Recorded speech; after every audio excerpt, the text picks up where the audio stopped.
Bonjour, Evelyn. Tori a été emprisonnée injustement aux États-Unis pour un crime commis par son petit ami. Cependant, lorsqu'un millionnaire l'a embauchée peu après et a réalisé de quoi elle était capable, le monde a été choqué. Evelyn est passée par la porte du complexe pénitentiaire, mais personne ne l'attendait à l'extérieur.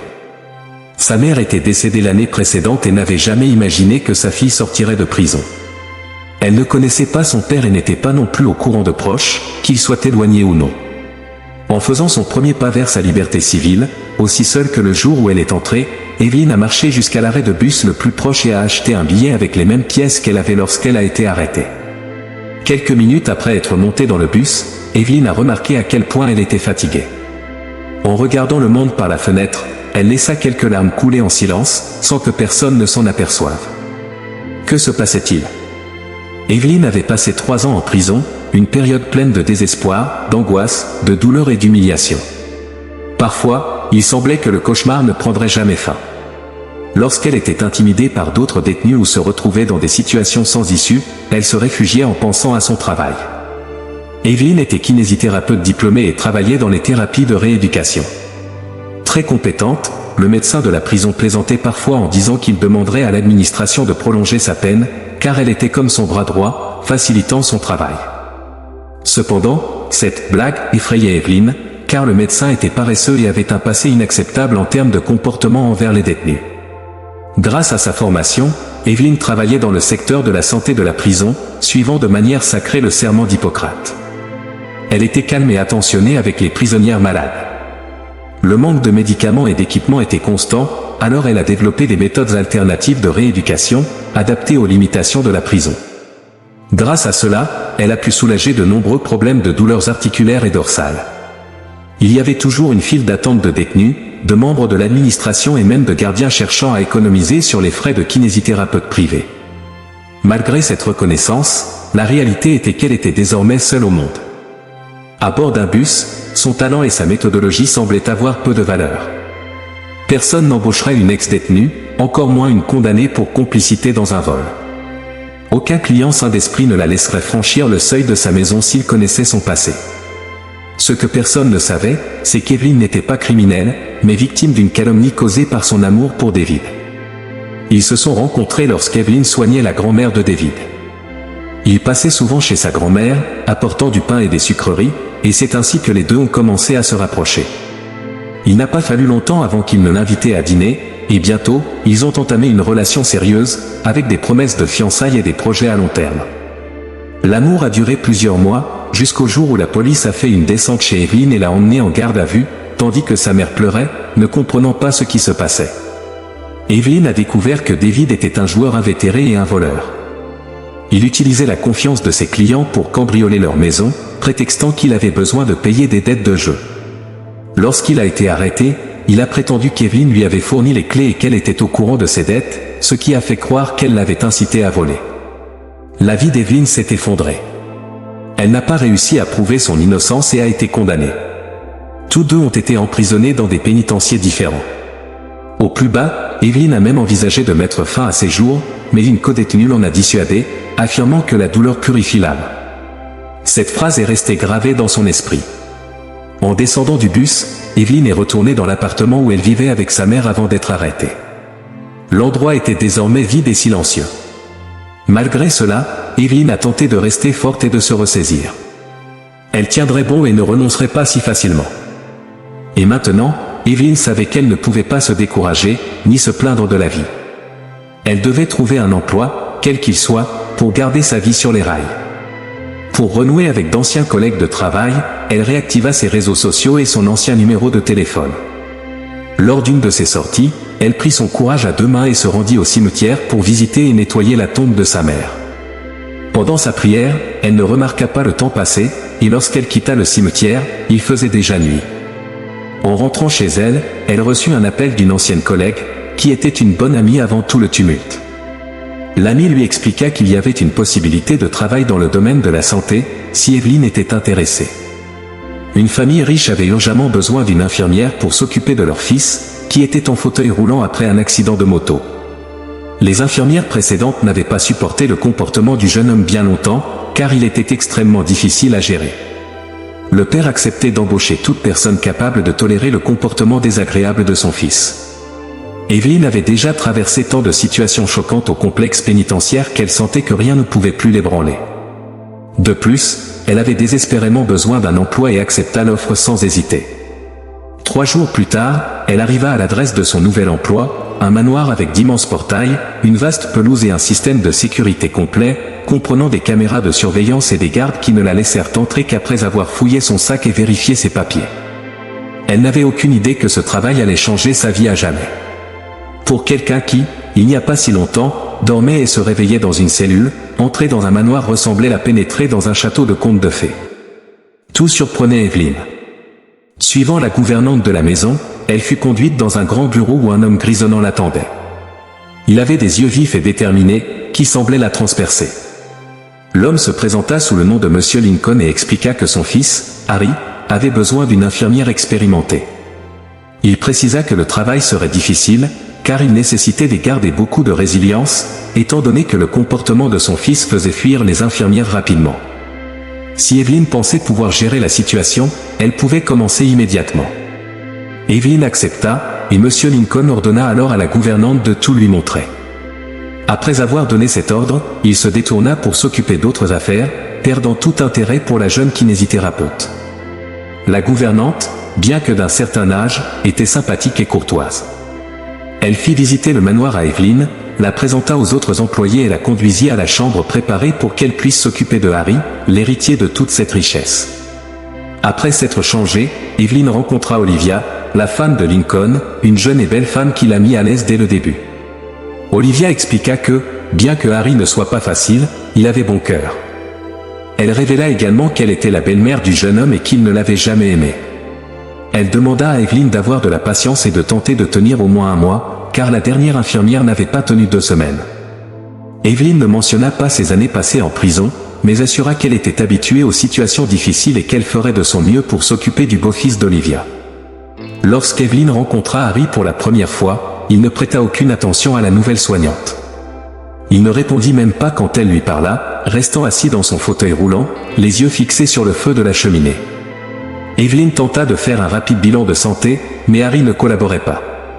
Quand elle réalisa qu'il ne bougerait pas de lui-même, elle poussa son fauteuil roulant jusqu'à la salle de soins. Harry n'apprécia pas du tout que sa volonté soit ignorée et injuria Evelyn de plusieurs gros mots. Mais cela ne représentait rien par rapport à ce qu'elle avait déjà entendu dans le passé. Elle continua son travail, ignorant les insultes. Lors de l'examen, Evelyn se rendit compte que la blessure de Harry était grave, mais que ses mains montraient encore des réflexes, ce qui indiquait que sa technique développée en prison pourrait peut-être l'aider. Elle suggéra un traitement spécial, combinant massage, exercice et médicaments pour tenter de restaurer les fonctions motrices de Harry. Bien sûr, il ne fit pas confiance à Evelyn, croyant qu'elle abandonnerait son poste avant même qu'un quelconque progrès ne soit visible. Mais la jeune professionnelle ne se laissa pas décourager par le manque de confiance de son patient. Ainsi commença la nouvelle phase de la vie d'Evelyn dans le manoir. Monsieur Lincoln et Olivia passaient rarement beaucoup de temps dans la propriété, et les autres employés se déplaçaient silencieusement, sans poser de questions. Quand il réalisa que ses provocations n'affectaient pas Evelyn, Harry tenta de nouvelles humiliations. Il alla jusqu'à lui cracher au visage pendant un examen et renverser du jus sur son uniforme. Evelyn supporta tout sans perdre son calme. Après la 2e fois où Harry lui cracha au visage, Evelyn décida de lui raconter un peu de son passé, disant qu'elle connaissait bien le système carcéral et que, s'il continuait ses enfantillages, il devait se préparer aux conséquences. Harry fut surpris, car toutes les précédentes infirmières étaient sensibles et se contentaient de passer devant lui sans réagir. Pour la première fois, il regarda Evelyn avec curiosité. À partir de ce moment, Harry cessa de cracher et d'insulter Evelyn, lui permettant d'appliquer sa méthode comme elle le jugeait appropriée.